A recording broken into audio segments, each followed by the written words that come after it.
What's up, everybody? Welcome to Theology in the Dirt. Here at Theology in the Dirt, we try to practice our faith in the public square of our homes, our city, and our world. Check out the website, theologyinthedirt.com, for some really cool stuff, including some neat merch. Go check it out. Get some stuff. Share it with your friends. That'd be amazing. My name's Mitchell Jolly. I'm Chris Hayes. John Palmer. Let's shake and bake. Shake and bake. Shake and bake! Shake and then bake! Shake and bake! Shake and bake. It's shake and bake time. Shake and bake, buddy!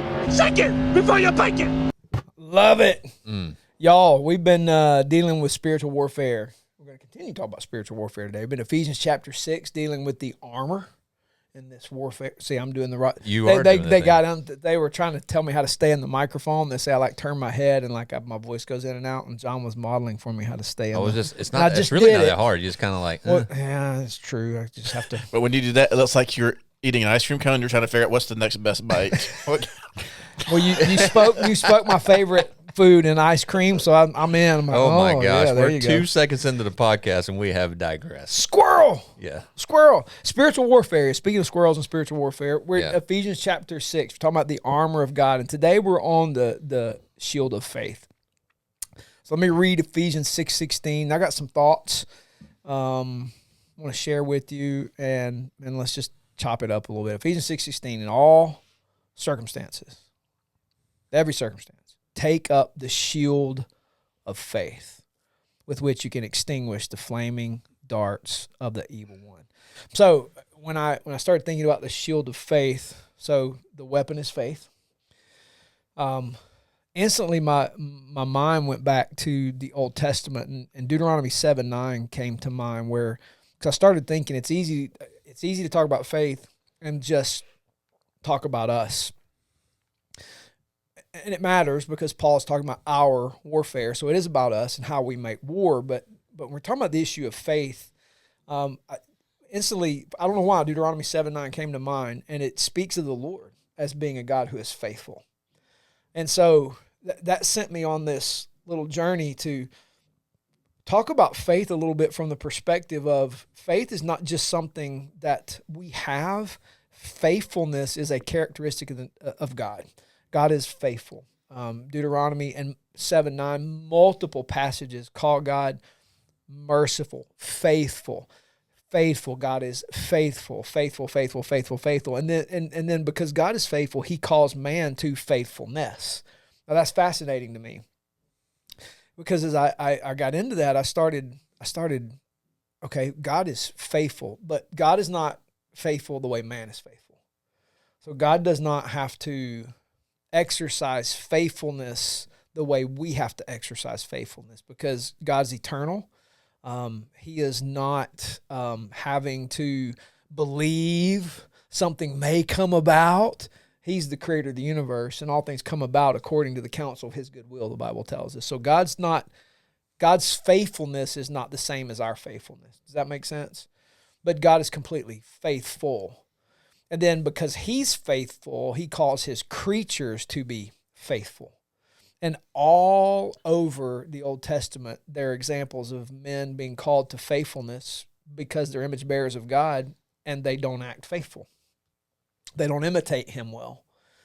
And so I kind of went on this hunt looking for all these places. I'm not going to bring all of them up, but it's full of examples of how man, being an image bearer of God, created to be like God and his representatives on earth, do not do well at imaging forth his faithfulness.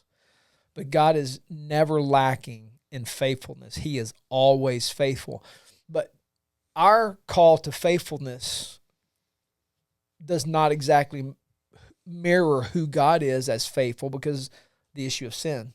We have sinned and fallen short of the glory of God, so therefore the idea of being faithful is really hard. And so it is really difficult for us to act like God in regard to faithfulness.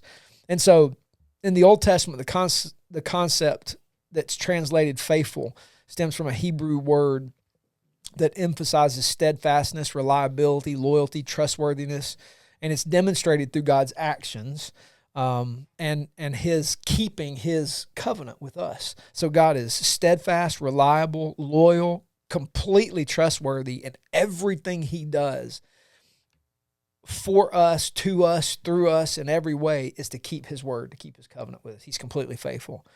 It rarely uses a direct equivalent to faith as mere belief, because the idea of faithfulness for us transcends the idea of just mental assent. When God calls a person to faith and to be faithful, it is not just to believe what God has said, but to act on it.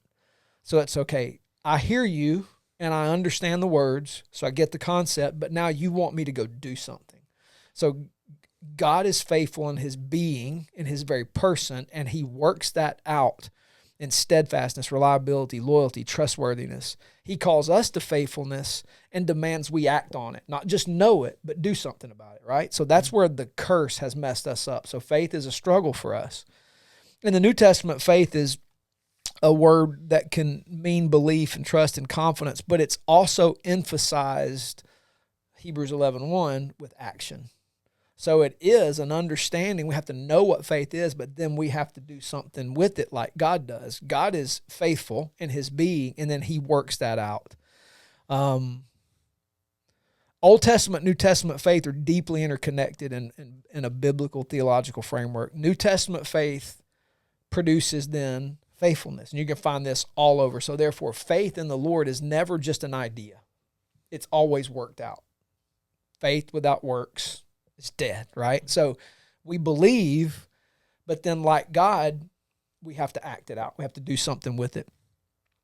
And so, for instance, Habakkuk 2:4 is quoted in Romans 1:17, Galatians 3:11, and Hebrews 10:30. And it's quoted in those passages to bridge the continuity between faithfulness and faith. And so what the Old Testament is calling us to is the same thing the New Testament is calling us to imitate God in faithfulness. And again, God does not exercise his faithfulness the way we have to. He's God. He's the source. He is faithful in his very being. We're made in his image.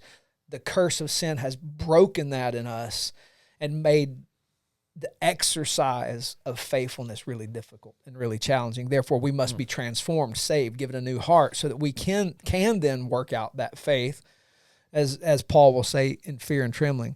And so this is the shield we're to employ in spiritual warfare. That's the shield. And so Hebrews 11:1 says, faith then is the assurance of things hoped for. It's this understanding, I know what it is, and it's the conviction of things not seen, the outworking of my confidence in what I know to be true. So it is an understanding, and it is then an action that is executed. And so faith is mind in action. It is belief worked out. And to give you an example of how it's attacked, 1 Thessalonians chapter 3, verse 1-5. Now, Paul had to leave the Thessalonians quickly because of persecution, and he didn't get to finish his work among them. And so he writes 1 Thessalonians as sort of a way to complete his discipleship work among them. And he said, therefore, when we could bear it no longer, we were willing to be left behind at Athens alone. And we sent Timothy, our brother, and God's co-worker in the gospel of Christ, to establish and exhort you in the faith. So we had to leave quickly. We didn't get to finish the work. So when we got settled, we sent Timothy back to you. And here's why, verse 3, that no one would be moved by these afflictions, because remember, they were being persecuted. For you yourselves know that we are destined for this. For when we were with you, we kept telling you beforehand that we were to suffer affliction just as it has come to pass, and just as you know. For this reason, when I could bear it no longer, I sent to learn about your faith, for fear that somehow the tempter had tempted you and our labor would be in vain. Verse 5 makes it clear that the tempter, who he calls here, who he gives the enemy, the adjectival, adverbial name, tempter, is targeting their faith. We know that because of the grammar. I could bear it no longer, so I sent to learn about your faith, for. The reason I want to know about your faith is because I thought the tempter would tempt you and the labor would be in vain. Well, what's the tempter coming at? Faith. And so Paul will say, we take the shield of faith to extinguish these flaming arrows of the evil one, the enemy. And so therefore, this idea of faith that is rich in the Old Testament and New Testament that God has given to us that imitates his faithfulness is a target of the enemy. And he comes after that faith to stop the belief and to stop the action, and thus the tempting of faith. The tempter targets faith. Thus, the fiery arrows of the enemy are temptations to abandon faith in God, abandon belief that leads to action. And we see an example of that in Abraham. I'm going to give you a child, a son. It's going to come from your very wife who is barren. And so what does Abraham do? God's faithful. God in his being is steadfast, immovable. He made a promise. He's going to keep his word, and he is actively working Abraham to that moment. Abraham understands and believes in his head, but then practically doesn't figure it out, so he takes a different course of action, and he gets Hagar and Ishmael.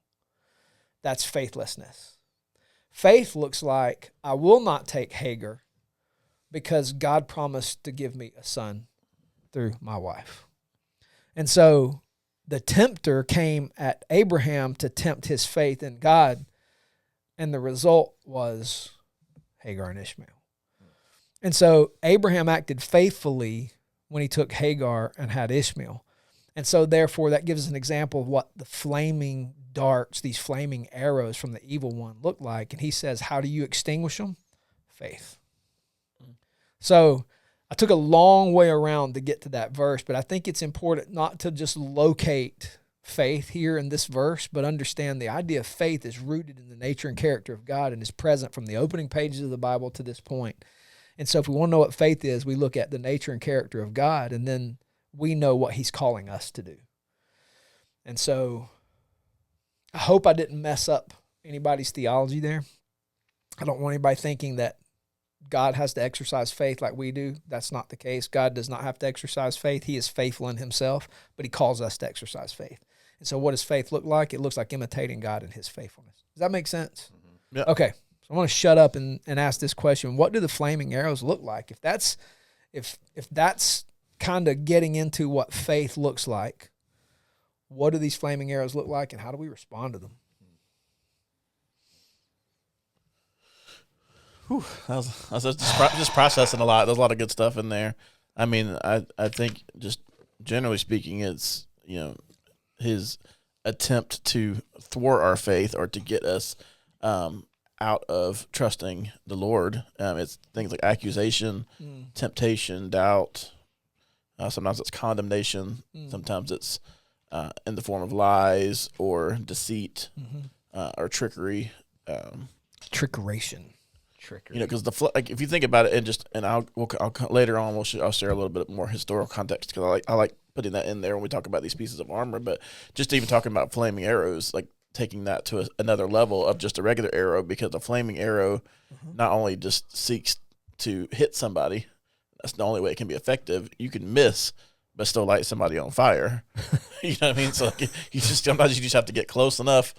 Right. And so, just they're targeted attacks, and they're just designed to, I think, inflame our emotion, to create destruction, to create uncertainty, to make us question our faith, question who we are putting our faith in. And, we need to be able to not only defend those, but being prepared for that. And like you said, it's an active thing. Yeah, absolutely. Yeah, I think the one place that I know that he's good at attacking the faith is through our own lack of self-control. And so with that comes a whole host of different ways that he attacks the faith through all of the different things, lust, revenge, despair, all of those things that come in there that have to do with lack of self-control. So it's interesting if we look at Matthew 5:37. I think it was 37, yeah. It says, but make sure your statement is yes, yes, or no, no. Anything beyond this is of evil origin. So there's a place in there where we and not having a yes, yes, or a no, no is no self-control. Yeah. Because one thing that I was thinking about whenever I was even reading that was when Jesus talked about being lukewarm in Revelation. It's like he either wants you to be cold or hot, not in the middle. So Right. same, and because anything in the middle is evil, Right. because there's room for temptation. Right. So I think that there's a host of things that can get us off track for sure. I think how we fight that, goes back to probably what we're going to get into, but yeah, I think that's mainly the most things that attack us. Yeah. Because if faith is steadfastness, steadiness, remaining, that our belief in the Lord staying strong and then acting it out, then those arrows are going to come at that steadiness and that consistency in thought and in action. And so there's a sense in which these arrows are gonna maybe one of them hit two targets: the mental and the physical game. Yeah, and Paul goes into that too when he talks about. We did a podcast on this about captivating your thoughts. Yeah. Right, because if you captivate the thoughts before the action happens, then you can get in front of it. Yeah.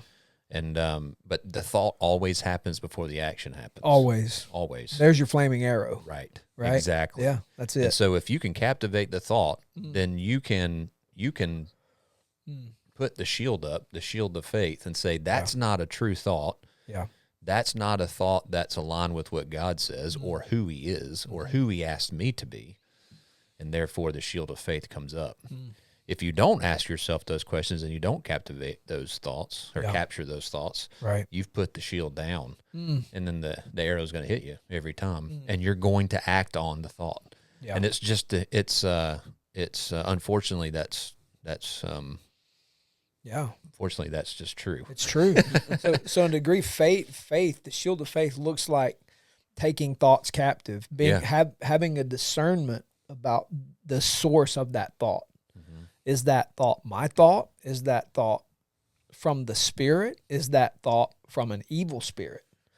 And that's because that in essence is what the shield is. Yeah, and that in action is self-control. Yes. Because if you're taking the time to say you're not, impulse. There's no room for impulse. Right. Like you have to understand the thought. Yep. You have to take your inventory of the thought. Yeah. Is it evil or is it good? Right. Then you have to either captivate it if it's evil, or you act on it if it's good. Yeah. Or and hope that in that order. Yeah. Yeah. So yeah, there's definitely an action there. You cannot be impulsive. No, not at all. Well, what did it look like to deflect? So if we're using faith as a shield, because a shield deflects, right? Shield deflects a blow of an arrow, makes it glance off. What does it look like to use faith to deflect an evil thought? Like, what does that for you guys? Like, how do you, number one, recognize that thought, and then how do you use faith to deflect it? I got an example. Yep. I'm full of but I don't want to talk all the time. Yeah, that's good. So and I'm a Chris to talker. talk too. Talk, Chris. Give me an example. Well, all right. This feels like a good place to talk about the shield. Can I do that first? Talk and about then get it, to your man. question? Because I think that would help answer it. So, Okay. Not just to put my stuff in, but I think it fits here. Because, we talked about the historical part of all this. First of all, Roman soldiers, they always trained with their shields up. When they were training, so in essence, faith itself it's a daily discipline, not a crisis reaction piece, right? It's readiness, it's preparedness. So it's always being ready rather than just reacting to. Would you say that again? A daily discipline, not a crisis reaction. Crisis reaction. That's good. So there were two types of shields that Roman soldiers carried. There was the Parma, which was a small round shield for mobility. Think about like Captain America, but not as cool. Yeah. And the Scutum, the Scutum was a large curved rectangular shield. It was about 4 feet by 2.5 feet, made of wood, metal, and leather. This was the most common shield. So it's a large shield, but it was made to do a couple of different things. Number one, obviously in battle, fighting off swords, fighting off arrows. But one of the unique things that the Roman army, what made them so successful, is they would lock these shields together. And so I think there's a communal aspect of faith as well that we need to address, where the shields of faith, when together in community with other believers, we're not saving just one life or protecting one person from an attack. We are putting up a protective wall against all kinds of arrows and projectiles.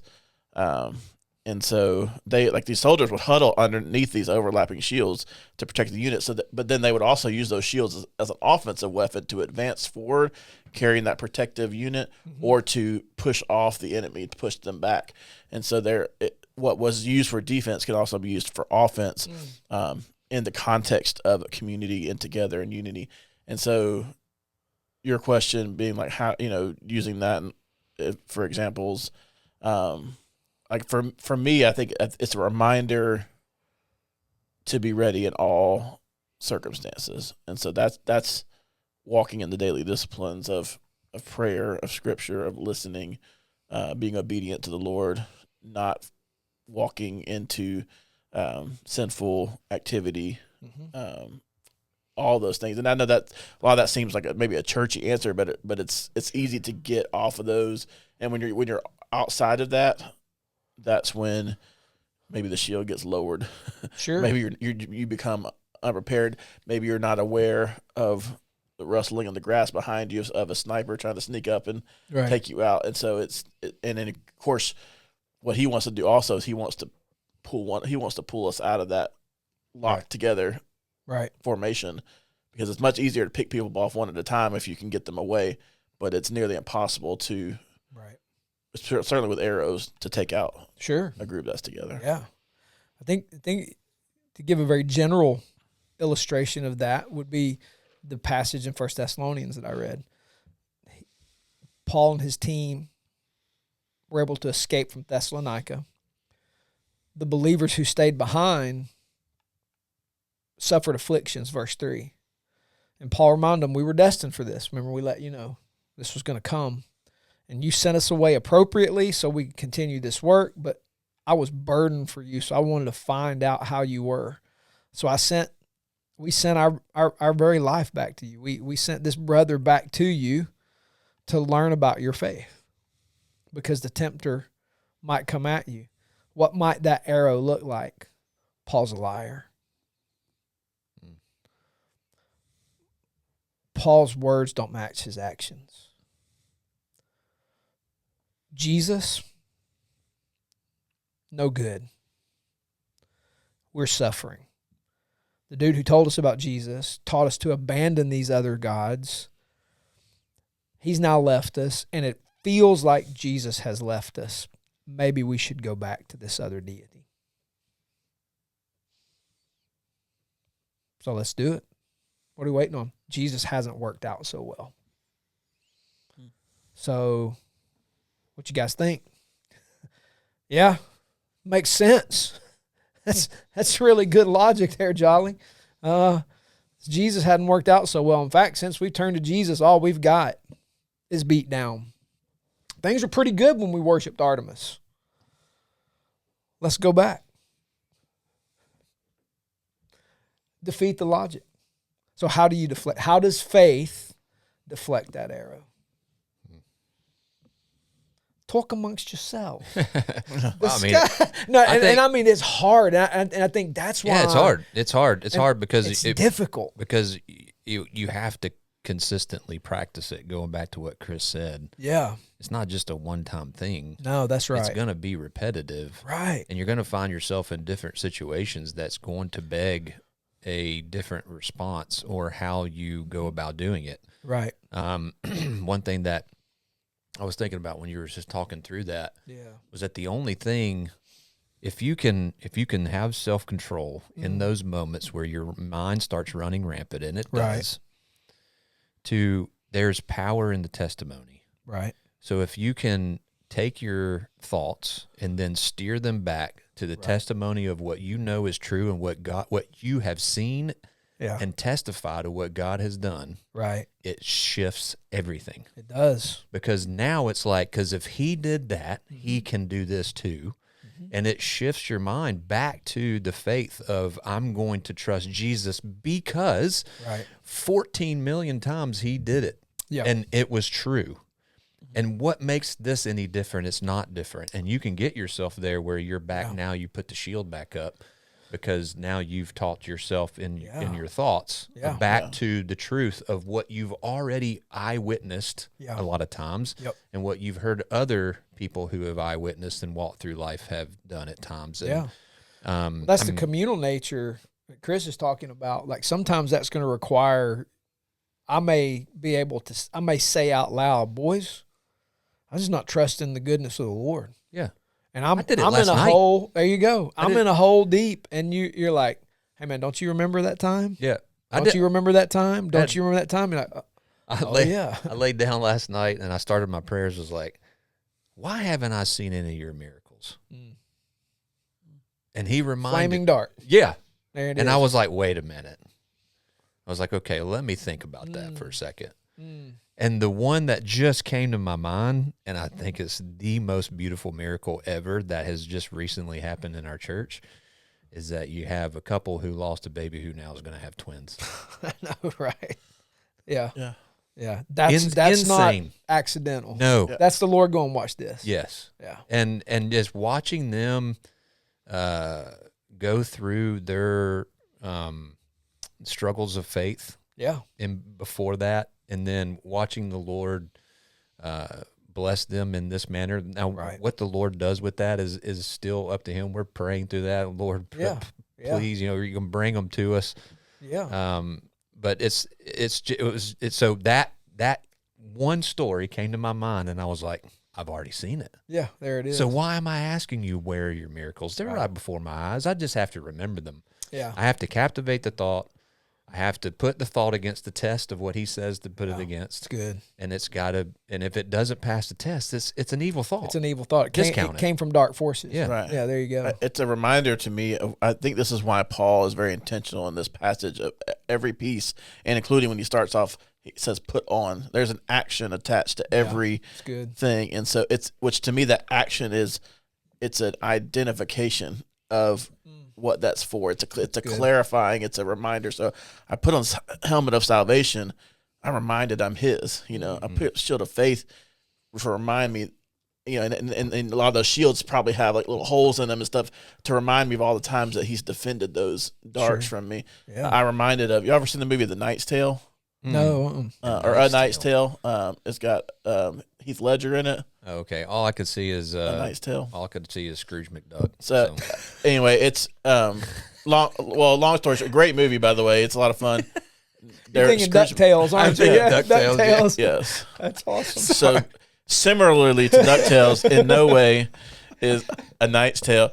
But long story short, it's jousting tournaments and things like that. So towards the end, his shoulder just gets absolutely jacked up, and he's got to go again. And so he's like, they're like, he wants to go without the shield and stuff, and without armor, and he can't even like put it back on. He can't carry it. His arm's broken. So he needs his group, his team, to basically like strap the joust to his arm. Yeah. Like to physically attach it, to lift it up, because he can't do it on his own. And that's when I'm talking about the communal nature. I think of things like that. It's like sometimes my arm is broken, and I need people around me to come and say, I'll carry my shield and also help lift yours up as well. And there's power in that, and I think that's also a component of our faith. It's not like it's faith in Him. It's not. I'm not trying to say we put our faith in other people, not Him. I think our faith in Him, living out life with other people who have done the same things, leads to just a longing of wanting to do that with each other, and there's beauty in that. And just to your example, people, myself included, were just destroyed by that. It was a collectiveness. Even people who didn't know them, I had people praying all over the country who from just saw some of us posting, "Hey, pray for this family," to the difference of that now, you know, and it's a collective. And here's another dart. God didn't answer those prayers the way That's we right. wanted him to. Right. We asked Or for very when we specific wanted him things, to. or when we Right. want him to. And so it's like, so God, are you unfaithful? Why did you do that to us? Why did you let that happen? Where did that come from? Where is the power of the gospel in that? Is that for some, I mean, all the darts start coming, and then it's like, all right, so you take up the shield of faith. And so in those instances, like, what does it look like to say, are you punishing me? What does faith look like when the dart comes that says, are you punishing me for my sin? What does faith look like to that dart? So, well, punishment, it's not a punishment. I mean, Right. if God's going to do anything to us, he's going to discipline us like a good father. That's right. So there is no such thing. If you feeling punished by God, it's wrong. Right. That's a negative thought, and put it against Scripture, it'll fail. Yep. He'll never punish you. He will discipline you, and there's a difference. Yep. And a good father will discipline, and he will see you through that discipline, and he always does. Yeah. And it goes back to the time and time again when he does that in your life that you remember, right? So, Yeah, that's right. And to ask a really, really hard question here, what is the quality of discipline versus punishment? Because I agree with you, in our example of like, God, we obeyed you to do this. Your word is clear. James 1:27 is explicit. Yeah. And we did that, and now it looks like incarceration for nothing we did wrong. Yeah, dude, that's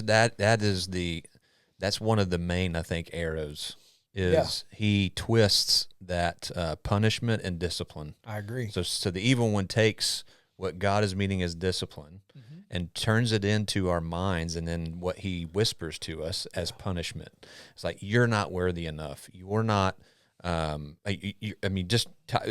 Put in the word at the end of "you're not." Yeah. And it continues and continues, and if we believe that, then we will believe that it's punishment, and we will get into the rabbit hole of asking God why. Yeah, that's right. And you know, I think some of that too. I think for me, it's just, what is he disciplining me for, Right. and what is he teaching me, which is probably a better way of saying that. Sure, absolutely. And so the teaching's hard. Yep, that's right. 'Cause I think this is the difference, because the punishment and discipline, I think here's the difference. So we do not lose heart. I'll try to read this without crying. Though our outer self is wasting away, our inner self is being renewed day by day. For this light, momentary affliction is preparing for us an eternal weight of glory beyond all comparison. As we look not to the things that are seen, but to the things that are unseen. For the things that are seen are transient, but the things that are unseen are eternal. 2 Corinthians 4:18. That's right. I think you have that marked on you somewhere, don't you? I love that verse, man. That is like, Yeah, that's it, because the outcome may be the same. We may lose the baby. This may never be made right. Yeah. The difference between punishment and discipline is the quality of the hardship. Yeah. One, there's no redemption from.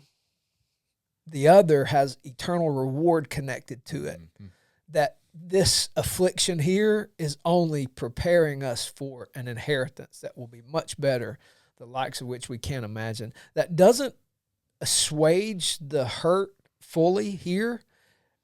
It may not assuage it at all. It may just simply help you not quit tomorrow. Yep. That's the hope. That's the hope. Yeah. That's the hope that this is going to continue to suck bad, and I'm going to be okay. Yeah.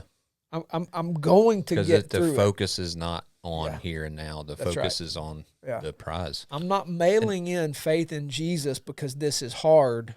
I believe that he is working in me eternal glories that will come back to me there. Yeah.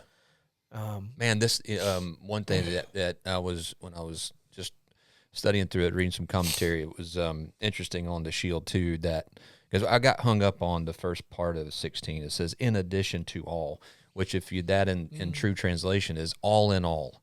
All in all, which yeah. means the shield actually protects the other pieces of the armor. So the faith aligned with love, because faith and love go together, Yeah. protects everything. So it's that important. Yeah. And so all these other pieces that we talk about are important. They are important. But the shield of faith protects them. So how much greater, I mean, even going down to like Jesus and how he healed, he never said, I heal you. He says, your faith has made you well. Yeah, your faith has made you well, right? Yeah. And Yeah. so there's this level of importance that I think is beyond. I agree. And I believe is where that level of faith is where we will see and witness miracles. I agree. And I think goes back to the small faith is like, man, I want to increase my faith to the point where I can see things that he sees. Man, that's good. And it's hard. I mean, it's a continual battle. Yeah, you said something on Sunday along the lines of obedience is not convenient. Yeah. Obedience in the Lord. I'm sorry if I butchered that, but No, it's never basically that. convenient, But it's fruitful. Yeah. And just like in order to create a good vine, it has to be pruned.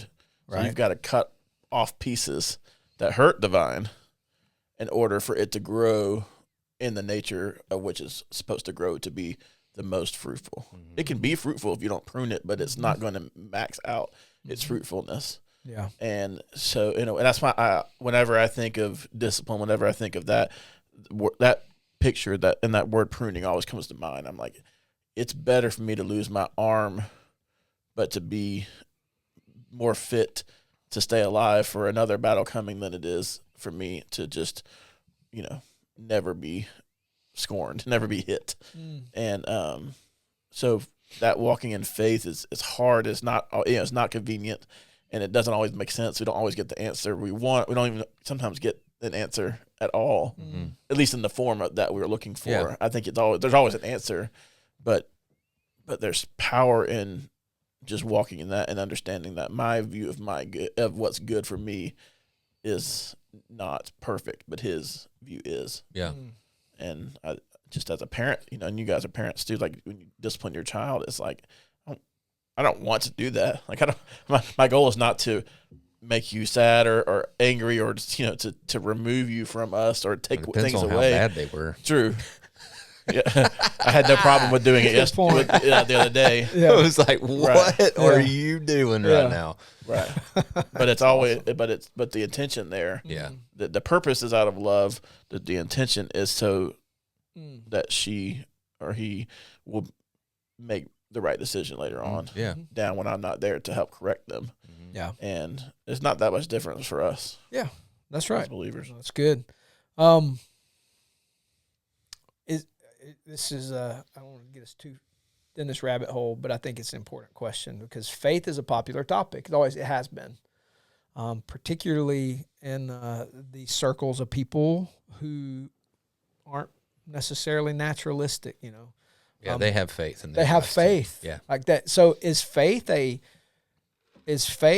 created human capacity that exists for humans to tap into to some degree for good, sustaining things that aren't related to salvation? So like, Jesus tells us God is merciful and gracious. He's kind to the unbelieving by giving them rain, by letting crops grow so that they can sow and harvest and eat. Is there a place that humans, as image bearers of God, can exercise a degree of faith for good things that aren't connected to salvation, but will be used against them in judgment because that exercise of that low-level faith didn't lead to the knowledge and worship of Jesus Christ, but he lets them have it? That may be a tricky, but I think it's because there are pagans exercise faith and talk actively about faith. Yeah. Well, there are Christians who talk actively about faith and don't have faith. Correct. And I'm reading. I'm actually reading a book right now. I know, man. I just think I'd be proud of me. I'm very proud of you. Yeah. That's awesome. Like I'm adding one to my bookshelf. This is very thin. So you have two on there now. Yeah, yeah. Number 2 out of 40, almost 48 years. No, but it's Lead Like Christ. A.W. Tozer. I mean, you talked about that. Yeah, that's right. Yeah, yeah. And one thing that he talked about was, and this goes back to faith without works is dead. Theology, you can have the best theology in the world. Yes, you can. And with no action or without Jesus, Right. it's void. It's nothing. Right. There's no salvation in that. That's right. And so I think that answers your question. Yeah. Is I think that, yes, I think that people can. I think that there is the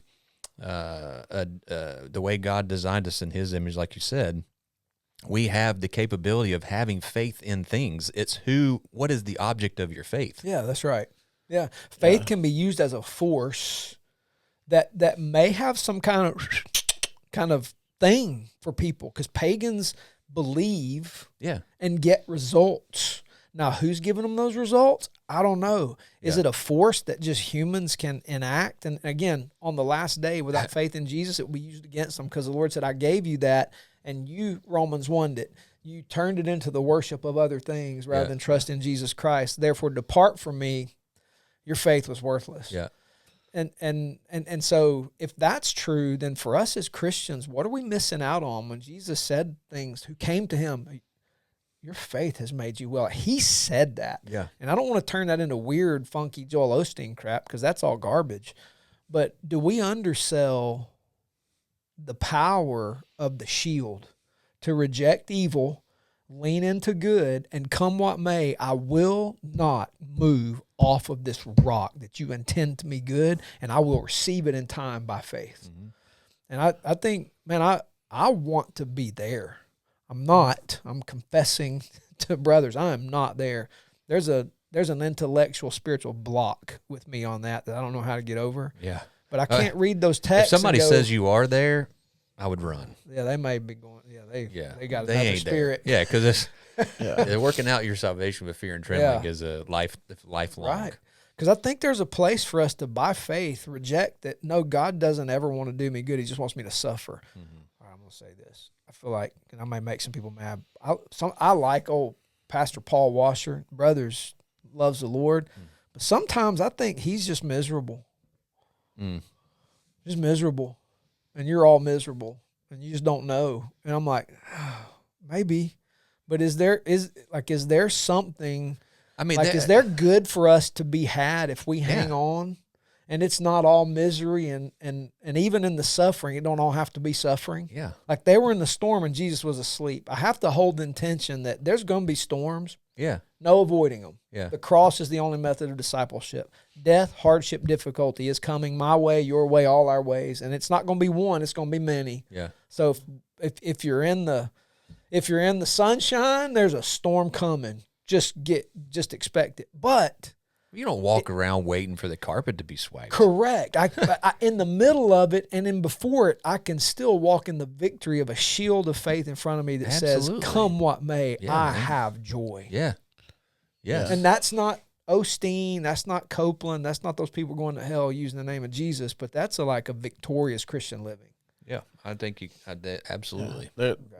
There's times where our theology helps enhance our faith, and then there's times like that. But there's also reminded of just one of my favorite pieces of preaching, and my mind's going blank. I think he's Irish, the pastor.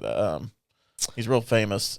Alistair Begg. Begg, yes. Yeah. Where he talks was about in the Bobby Jones movie too, by the way. Did you say Alex Trebek? No blinking. No. Alistair Begg. Alistair Begg. Okay. Yeah, my old man here and heard Alex Trebek. Trebek. Hello, Trebek. Hello, Trebek. And point ruined. Yeah. So Alistair Begg. Okay. Yeah, go back. And y'all probably seen the video. I think we played it at church one. It talks about the thief on the cross, right? The one next to Jesus. Yeah. And he's like, we don't have much context there other than obviously this guy gets saved on the cross, and he's like, and then he talks about him going to heaven and meeting St. Peter at the gates, and he's like, why are you here? Because the guy on the middle cross said I could be here. Yeah. And I just think, man, there's just times sometimes where that has to be enough. I could say, you know what, I can recite, I can try to recite all the scripture, I can try to sing all the songs and pray the right prayers. Sometimes it's just about going, the guy in the middle of the cross said that you cannot get victory over me. And don't know. Some of that comes through experience and through life things and happening. And Piper says, when Satan hurls his flaming darts, faith is the spiritual reflex that says, "I know my Redeemer lives." But I like how he uses the word reflex. It's not a reaction. It's and that's where I think our faith and growing in our faith matters to where it becomes just an automatic reflex. Yeah. One thing just a question that just popped in my mind when you said that. Because part of the shield, then the way it was designed, or so the history books tell you. I mean, nobody was there. They probably found some things that's probably legit, right? So it's like, okay, but I mean, you use your imagination here, Right. So it was basically full body size. It was wood, and they said it was kind of probably edged in bronze, and then it was layers of leather, basically hide, and they would soak the leather in water before battle, so when the arrows did come, it would extinguish them. So you had said before, and it was both, and there's some different translations use different things. So it's just a question to you guys. I don't really know the answer. Like, is there a difference between deflecting the arrows and extinguishing them? That's a great question. Because I was thinking about that, because that was why they soaked them in water, because when it hit the shield, it would put the fire out. Right. And but we also know a shield deflects. Yeah. So I don't know. It may just be that the point is that whether it's flaming or piercing, the shield protects us from the lie. Yeah. And it just deflects. It keeps it away from us. And I think that brings up, I think, a closing point for me is that making sure we all recognize that it's not just, we're talking about faith, and he's talking to us in the context of wrestling against principalities and powers and rulers of wickedness in heavenly places. The point, and I feel like maybe I've gone too far in one direction. The point isn't our suffering. The point is that in the hardship, because we're wrestling, that's the whole point. We're wrestling against. We're not wrestling against flesh and blood, but we're wrestling. That we know who we're wrestling against, and recognizing the point of the extinguishing, the deflecting, is that there's an unseen enemy who's hurling thoughts and ideas and sending false prophets my way. And I need some manner of awareness to be able to know how to link the shields together, when to link them together, and when I'm alone, how to push back. Because I think the point there is there's an unseen enemy, and it primarily is going to come at me in thoughts. And I need to know the voice of the Lord to distinguish what is his and what is not his, what is mine and what is of the enemy. And that's a little unnerving for a lot of us naturalists. That there are unseen forces that are around me that are seeking to harass me, and will do so with thoughts that are contrary to the nature and character of God. Yeah, and that's the thing. Like, I think you can walk in that in total fear too, and there's no fear, right? Right. You say that to some people, and they're like they'll get in concrete shoes and like, oh, I just ain't going anywhere. I'm not giving him an opportunity. It's like, well, I mean, he says that you can do all that, but then walk in without fear, and in full capability of the battle. That's right. Because perfect love casts out fear. Yeah, and he never said he removed the battle. Yeah, that's right. He just gave you. Yeah. He we might take a dart to the mind, but it doesn't have to set our heart on fire. And so, being like, you're going to take some blows, but being able to extinguish it through the faith to keep it from spreading and consuming us. And I think it's a good point. There are things that we're inevitably every day going to let a lie through. And it's being able to combat that, and hopefully we catch a lot of them. The shield of faith pops up and goes, no, I will not receive that. That is not coming from the Lord. I do not receive that in Jesus' name. That's right. I reject that. Get behind me, Satan. Yeah, absolutely. And he has to, by the way. He does. He has to obey. Yeah. I think that's where, and I think probably somewhere we need to talk about binding and loosing. There is a real gospel, because when Jesus said that twice, Matthew 16 and 18. He said it in the context of the proclamation of he's the Christ, the Son of the living God, and in dealing with sin. And there is a reality to we have authority to bind and loose things. Absolutely, yes, we do. We need to figure that out, because I think there are things we allow that God in his mercy is not going to do for us, because he gave us the authority to do it, and in his grace he's going to go, I'm going to let you wallow around with that until you take me at my word and you choose to bind that. And if we don't, he may just let us go on to the grave, wrestling with something we don't have to wrestle with. And I think that's something we need to come to grips with in this spiritual conflicts. I gave you authority to cast these things out. I gave you authority to have dominion over them. Mm-hmm. I told you how to bind and loose, and you're doing none of it. Even back to this is like, so he can throw arrows at you. There's no power. There's no power behind it. No power that we don't give it. Yeah, that's what I mean. It's already been overcome. Yeah, he's already been. When you start realizing the victory that happened on the cross, it changes how you respond to these things. It does. I will say this: I think an overly passive reformed theology, and yes, I'm going to poop on my reform friends, leads to a failure to exercise our authority we've been given by God in freedom. Because there's a laziness that comes in certain reform circles that just says, well, God's sovereign. And that's true. But God's sovereignty does not release me from my responsibility to act freely to do the things Jesus has given me the Holy Spirit to do, such as binding and loosing. So I can't say, well, I don't have to do that. The Lord will do it. Well, the Lord told me to do it. And there's a likelihood. He gave you the power to do it. Gave me the power if anything, to do it should ignite our putting the armor on. It should. And walking out confidence. That's can't stop me today. That was the word I was looking at, confidence. It should. We should be walking in confidence. Yeah, that's right. That's right. And I think there's a place where we let sovereignty become laziness. And we should not do that to the sovereignty of God. Yeah. Or to our brothers and sisters, because when you're doing that, you're also not part of the wall, the link. Yeah, you put your shield down there. God's got it. You're taking good. a break in the tent, getting some grapes. I'm going to get my second jar of manna for the day when I'm only supposed to get one, so I'll let you take it. Sorry, guys, I'm on break. I'll be back in 30. Can't really do that. We're about to break down here. So, do you have any final thoughts, John? I don't. I think, actually, I kind of do. Well, share them. I love the fact that the shield of faith and love that go together protects everything else. That's huge. It's huge. All in all. Yeah, he starts the verse in 16, in addition to all, which means literally all in all. Yeah. And that should tell us how important it is to foster our faith and to build it. So the reality is, if I don't take up faith, then I may take an arrow to my view of salvation, which could cause me to stumble. Correct. Yeah, that's what I mean. So go back and look at all the other pieces of armor we've talked about. It's all exposed. Yeah. If you don't have the shield. It's the only defensive piece that you have to physically wield. The rest of it is just worn. It's just there. You actually have to physically put it in front. Yeah. And what does the writer of Hebrews say? Hebrews 11:6, without faith, it's impossible to please God. For those who come to him must believe he is, and is a rewarder of those who seek him. So there's a place for us, like we're pleasing God when we put up the shield. Yeah. And there's a place when we let it down, we're displeasing God. Yeah. That's important. Yeah. Wow. All right. You got some Hayes takeaways? Always. Take us away. Number 1, faith is your first response, not your last resort. So don't wait for the flames to fly. Carry the shield daily. Number 2, you don't fight alone.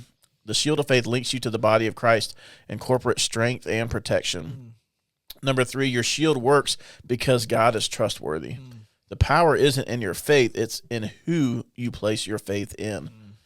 Number 4, extinguish lies with scripture-soaked truth. When Satan attacks, your shield is what you say back, but rooted in God's word. And then finally, number 5, live with your shield raised. The shield of faith is not held loosely. It is gripped tightly with white-knuckled resolve that God is better than sin. So keep it raised, especially when life is quiet. Man, it's like this dude's written a book or something. Yeah. He says good stuff. Well written, man. Yeah, That's man. good stuff. Stay laced. Yeah.